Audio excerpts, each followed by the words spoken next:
Putin की सेना Ukraine में सरहदें बदलने निकली थी, लेकिन यूक्रेन के आजादी के जश्न के बीच यूक्रेन ने इस युद्ध का पूरा नक्शा ही बदलकर रख दिया। 1900 किलोमीटर दूर रूस के अति सुरक्षित सैन्य स्पेस सेंटर और एयरबेस पर हुए ताबड़तोड़ हमलों ने साबित कर दिया कि अब क्रेमलिन का कोई भी कोना सुरक्षित नहीं है। पुतिन का अभेद्य समझा जाने वाला सुरक्षा चक्र इस प्रहार से विफल साबित हुआ है। बड़ा सवाल यह है कि क्या ज़ेलेंस्की का ये लॉन्ग रेंज सरप्राइज रूस को पीछे हटने पर मजबूर करेगा, या मॉस्को अब तक का सबसे घातक पलटवार करने जा रहा है जिसकी कीमत पूरे यूरोप को चुकानी पड़ सकती है। ड्रोन काला सागर से लेकर अजोव सागर तक पहुंच गए। तटीय इलाकों में तैनाती की गई। रूसी सैन्य बोट पर भी गिरे।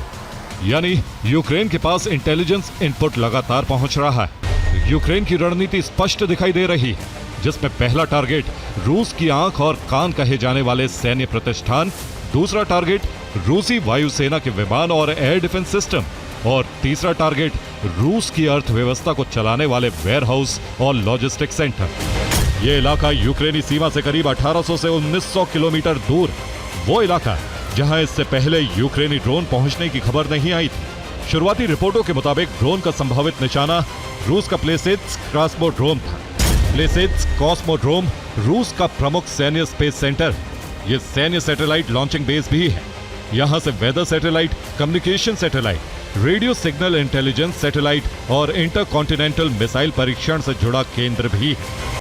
यूक्रेन में इंडिपेंडेंस डे रूस के लिए डूम्स डे साबित हो रहा है, क्योंकि यूक्रेन ने रूस में लॉन्ग रेंज वाले ड्रोन कई दिशाओं में हमले किए और सबसे पहले प्लेसेत्स्क पर अटैक हुआ, जो रूस का सबसे अहम स्पेस सेंटर है। इसके अलावा यहां से 1494 किलोमीटर दूर ऑरेनबर्ग पर भी अटैक किया, जहां कई लॉजिस्टिक हब को तबाह कर दिया गया।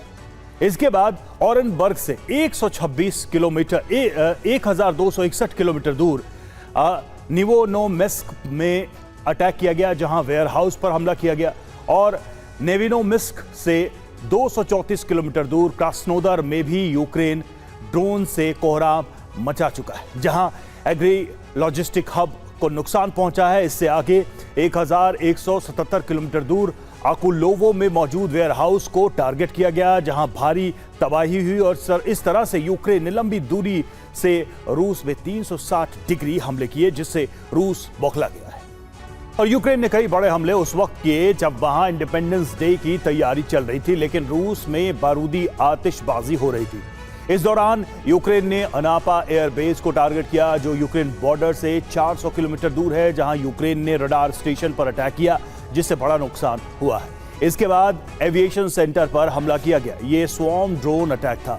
इस हमले में बेस के 2 हैंगर तबाह हो गए। वहां खड़े विमानों पर भी ड्रोन गिरे, जिससे Su-33, Su-30 और MiG-29 को नुकसान पहुंचा है। यूक्रेन के कई बार एयरबेस पर हमले हुए, जिन्हें रोक पाने में रूस के डिफेंस सिस्टम नाकाम साबित हुए। पहले रडार पर हमला करो, फिर एयर डिफेंस को कमजोर करो, और उसके बाद रनवे पर खड़े लड़ाकू विमानों को टारगेट करो। साथ ही समंदर में नेवल बेस के पास तैनात युद्ध पोतों को तबाह किया जा सके।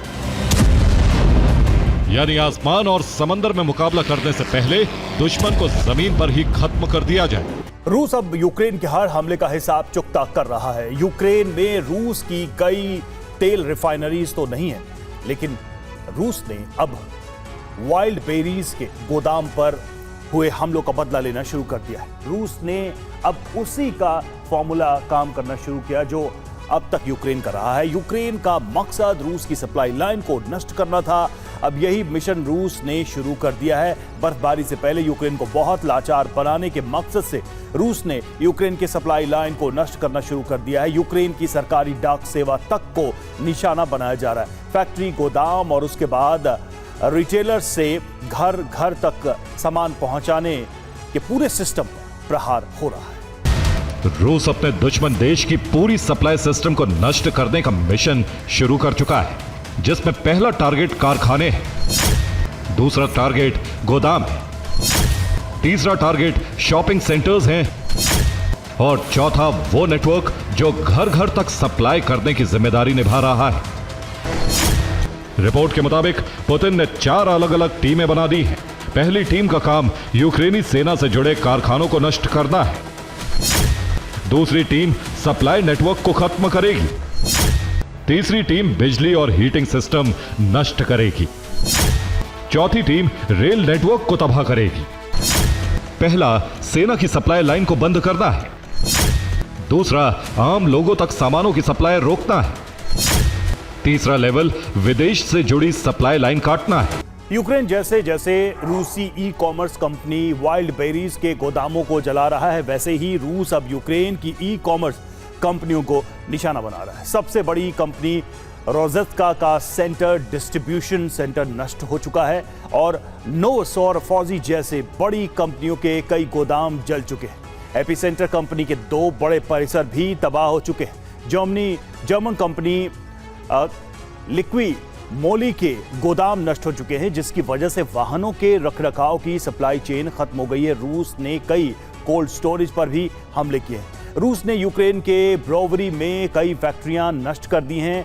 ब्रोवरी में हाईवे पर मिसाइल हमले हुए ताकि सप्लाई रुक जाए। क्रिवी रीह का सबसे बड़ा शॉपिंग सेंटर तबाह हो चुका है। रेलवे स्टेशन पर लगातार हमले हो रहे हैं। सेना की सप्लाई लाइन काटने की भी कोशिश हो रही है।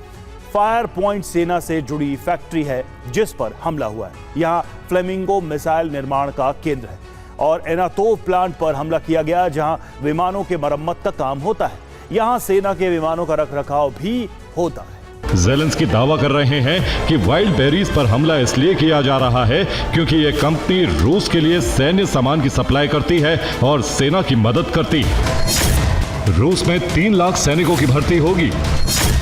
2027 तक 5 लाख सैनिक भर्ती हो सकते हैं। यूक्रेन के कई इलाकों पर कब्जे की तैयारी है। ज़ेलेंस्की कह रहे हैं कि पुतिन युद्ध खत्म नहीं करना चाहते और अपने हमलों का दायरा बढ़ा रहे हैं। वे सर्दियों का इंतजार कर रहे हैं। रूस ओक्रा पोस्टा पर हमले कर रहा है और नोवा पोस्टा के दफ्तरों को जला रहा है।